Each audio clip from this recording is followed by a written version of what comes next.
السلام عليكم، مرحبا بكم في قناه يوميات حنان.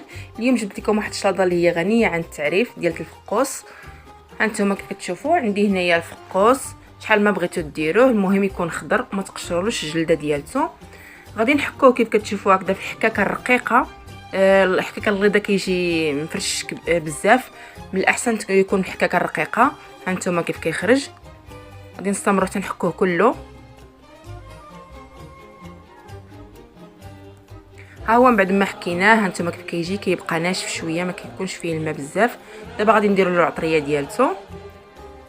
غادي نديروا طريقه ديال الملحه يعني ماشي مهمه بزاف، المهم غير واحد شويه. غنديروا معلقه قل شي شويه كبيره ديال الزعتر مطحون، 3 ديال المعالق كبارين ديال السكر سنيده. سكر سنيده يعني ديروا قياسكم ما يجيش حلو بزاف. وعندنا تقريبا واحد 4 ديال المعالق كبارين ديال الماء زهر. الا كان عندكم